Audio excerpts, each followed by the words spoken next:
Hello everybody, your GP in Scrubs is back. It's nearly 5:30 in the morning after a long night shift. It seems that the screen is all clear, so we have some time to talk about hay fever. I just try to be a little bit more seasonal here. I don't think you need to be a doctor to know that you have hay fever. If you have all the classic symptoms of runny nose, blocked nose, itchy eyes, watery eyes, a little bit of a itchy throat or itchy ears, you can be sure that it is allergic rhinoconjunctivitis or simply hay fever. There are some early birds who started in late February when the trees start to pollinate, but most of the people, 95% of the people, have grass pollen allergy, so the main season for this would be March, April and May. There are some later weeds in August and September, and October and November that would be the mold season. And there are some unlucky ones who have perennial allergic reaction, mainly for house dust mite or animal fur. It's an easy topic, it's an everyday topic. We come across it in the surgery when the season starts. People are asking for advice. So I thought it would be common sense to make a video on this. If you don't have hay fever, you just simply jump to the next video. But if you know somebody or if you think that it just interests you, stick around, and by the end of the video you will be able to be expertly answer questions like, is tablets are stronger than sprays? What kind of sprays you can try? Is the prescription medication better than the over-the-counter medication? What about those famous London posh clinics who offer a jab, or even they call it a vaccination against hay fever? What it is it worth it? Is it worth the kind of £75 and then it's all done and dusted for the season, or there are more towards it? We could go into natural remedies, whether local honey can cure it or ease the symptoms, what you can do if you don't want to take medication, and actually the big question, whether you can cure the hay fever or not. So if it's something that you are interested in, please stick around. I don't want to talk too much about the pathophysiology of it. I really tried to get my head around it, but after the first 3 pages I kind of gave up. It is very, very complex. We know the essence of it is an IgE mediated allergic reaction to the pollens. So it's an unhelpful, overreactive immune response that shouldn't be there. But it's more and more complex, and as the scientists get into it, they recognize different endotypes, as they call it. So some people have more towards one mechanism, the other person has a different mechanism, and this would explain why certain medication work better for one person than another. But I won't go into it in any more details. I rather want to give you tips what you can do if you have the hay fever. So first of all, who has hay fever, who gets it? If you have a first degree relative, like a parent or sibling with allergic rhinitis, you are more likely to have it. And it's not just genetic, it's also environmental. So if you are brought up in a very clean, urbanized environment with a fair amount of air pollution, you have a higher risk than someone who is brought up in a farm environment, especially if they have multiple siblings. This is what they found, and there's no clear explanation to it, but clearly there are some environmental factors to it. There are different estimates how many people suffer from it, but it would be fair to say that 1 in 5 people in the UK would have hay fever. But what can you do to avoid pollens? It's everywhere in the air. And definitely we need to breathe. That's a good idea to carry on with. But you can do several things, and if you do all of these things together, you have a chance to reduce your symptoms by 30 to 40%, which is quite a lot. So if you wear masks, probably that would be the main thing, that it filters the air, that filters all the pollens out. You can wear a wraparound pair of sunglasses to protect your eyes from the pollen getting in there. Avoiding going out in the early morning between 5 to 10 o'clock, because that's the time when the pollen concentration is the highest. Also, there's another smaller peak late evening. In this time, avoid opening the windows. Other useful tip is to use a little bit of Vaseline or nose balm that would work as a trap and prevent the pollen to get deeper into your nose. One more thing, avoid drying the washing outside. Once you had the pollen on your body, it's a good idea to wash it off once you are back at home. So frequent hair washing, washing your face and douching your nose. It might sound and look weird, but again, it's an effective way to get rid of the pollens that's already stuck on your nose. But if you're still symptomatic, you might want to think about some relief medication that don't really cure the problem, but would reduce your symptoms very much.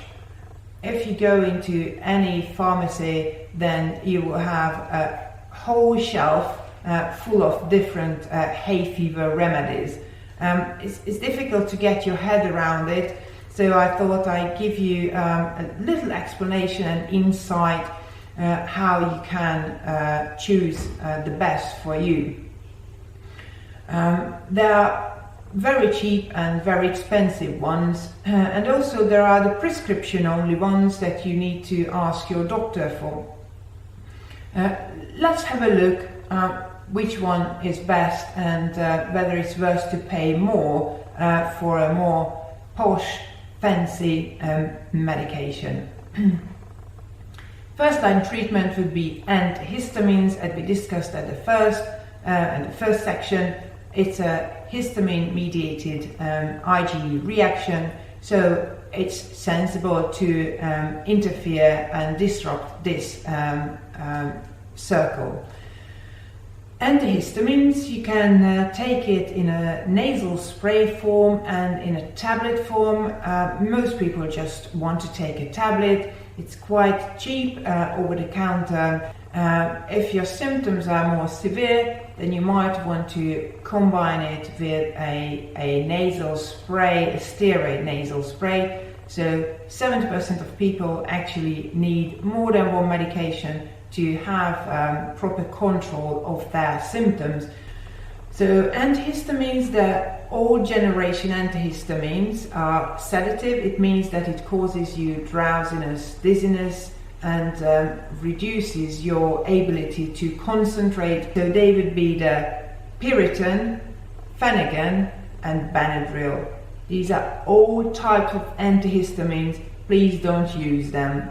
There are more modern ones. They are less sedative, which would be the cetirizine, loratidine, and there are even newer version, the desloratidine and levocetirizine. These are more expensive than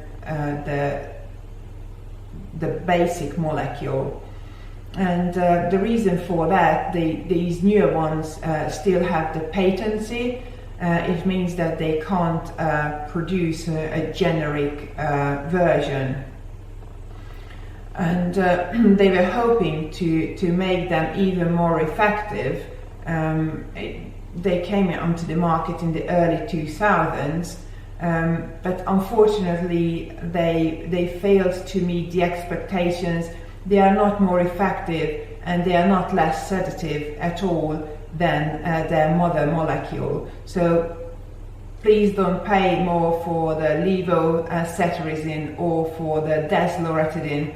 They are no better than the original one, which now you can buy very cheap because they are off patency. There's another one which for some reason is only available on prescription in the UK. It's called fexofenadine, and in other countries in Europe it's over the counter just as any other antihistamines, but here it's only on prescription. They might be slightly less sedative than the others, especially the cetirizine, but there's no real statistical significance. However, as we mentioned at the beginning, you might find that one works better for you than another because it's a different endotype that you have. So if one doesn't work, feel free to try another one, because that might work better for you. I even heard that people like to change it from season to season because they feel they can get used to it. That's absolutely fine.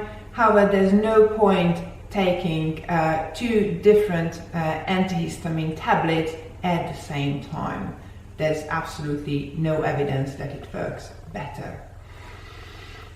Antihistamine tablets and antihistamine nasal spray, both available, and despite the guidelines say first line is tablets, we know that the antihistamine nasal spray, the azelastane, it works better because it reaches higher concentration where it's actually needed in the nose, and it doesn't have systemic side effects, so it's not drowsy. So I would encourage you to try nasal spray if your symptoms are not well controlled on oral antihistamines. So azelastane, for some reason, is available on prescription only. The next big group of medication that's again first line in combination with the oral antihistamines would be the nasal steroid spray. It's very, very important to encourage you to look at the bottle before you buy it, because there are decongestion nasal sprays. They say they work quick, they just give you instant relief, but they don't really work well for Hayfever, because you can use them for 7 days only. If you use them for longer, then you will have an addiction, as you might want to call it, so your system gets used to it, and when you try to get off them, you will have even worse rebound symptoms.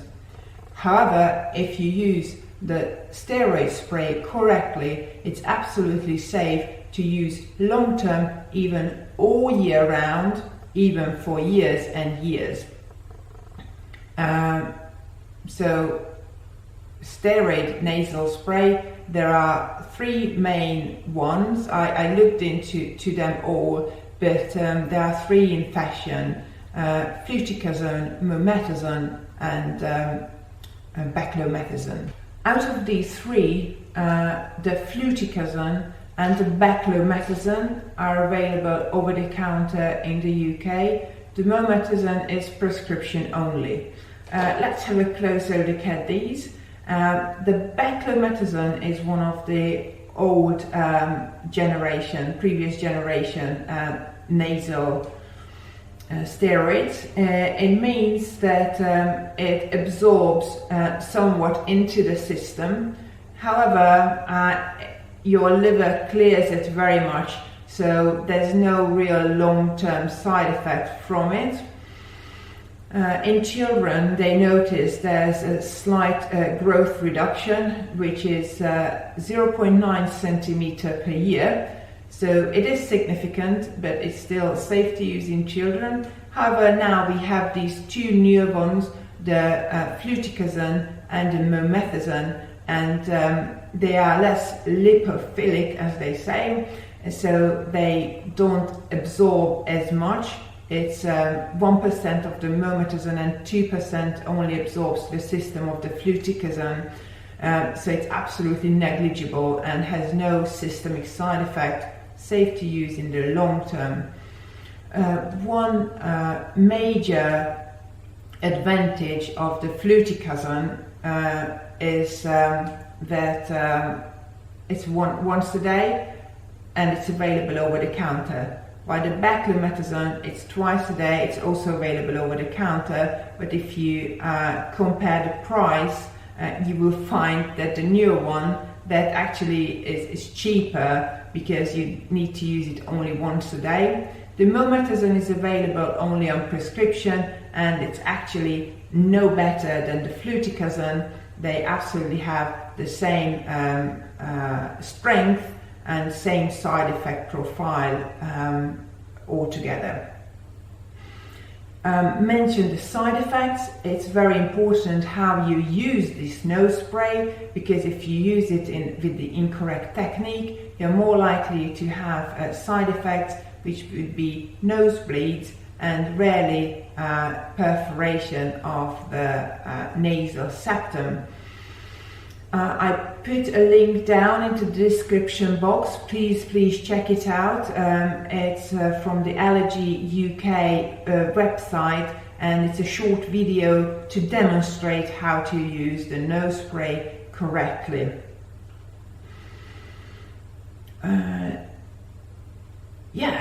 Very important note here. Why don't we combine these things together? So an antihistamine nose spray is available, and a steroid nose spray is available. We know that 70% of people need a combination treatment.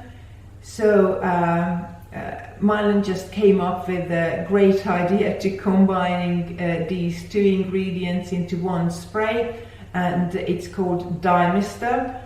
I will mention this brand name because that's the only one available in the UK as a combination antihistamine and steroid nose spray. But if your symptoms are not controlled with the over-the-counter medication, I would encourage you to talk to your doctor, because it is worth to try that one. It's quite expensive. It's about £30 for one bottle. But if you take that and if your symptoms are controlled, then it's still worth it. There are other second line and third line treatment options you might want to try. It's the chromoglycate eye drops. It helps with the eye symptoms as well. However, the steroid nose spray actually helps with the eye symptoms too. So it's not just the nose, but the itchy and watery eyes as well. But you can use eye drops as well. Unfortunately, the antihistamine eye drops, the azelastane and the loratidine, are available only on prescription. So if your eye symptoms are bothering you despite using the nasal steroid spray, just pick up the phone and talk to your GP about some antihistamine eye drops that would give you great relief. And what if something really important is coming up and you just can't get your hay fever symptoms under control? Important meeting, traveling, somewhere important, your wedding is coming up, your final exam is coming up and you can't revise because of your hay fever symptoms. Yes, some short course steroids, low dose, could be negotiated with your doctor.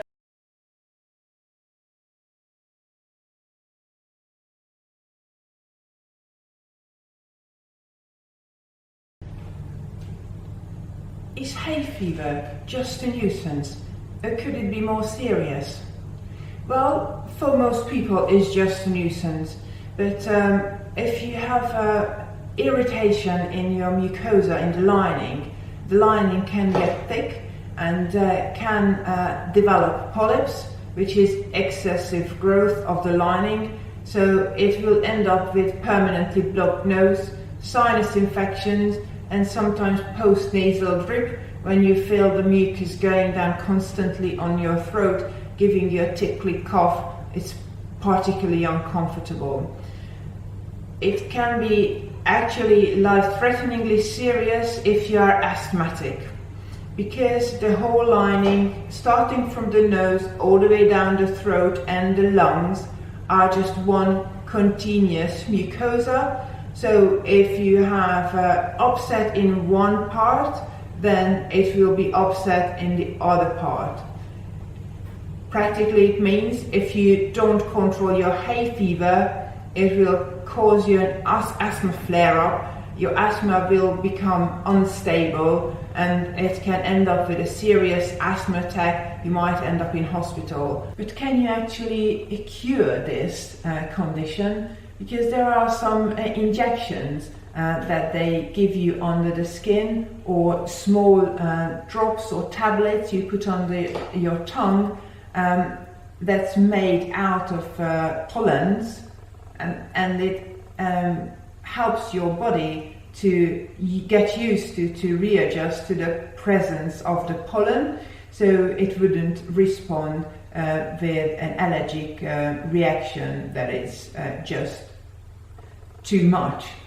Unfortunately, it's not a quick fix, but if you do it for 3 years, then it will have a longer lasting effect. It is very effective.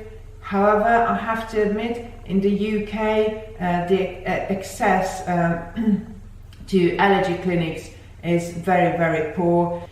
A little bit of myth busting here, because it sounds that in a similar way, if you take some local honey which contains some pollen, then it sounds sensible to assume that it helps to reduce the allergy symptoms, and some people swear by it. However, unfortunately, there's no scientific evidence for it, just simply because the bees don't attend the grass to collect their pollens from it. They attend flowers. So this is why it's not a very effective way. But if you find that it works for you, honey is absolutely a nice idea to have.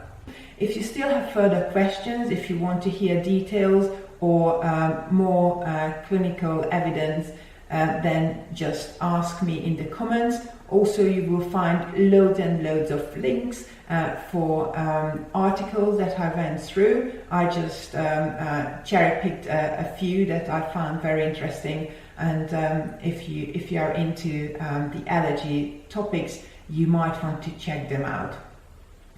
And I will see you next time. Bye bye.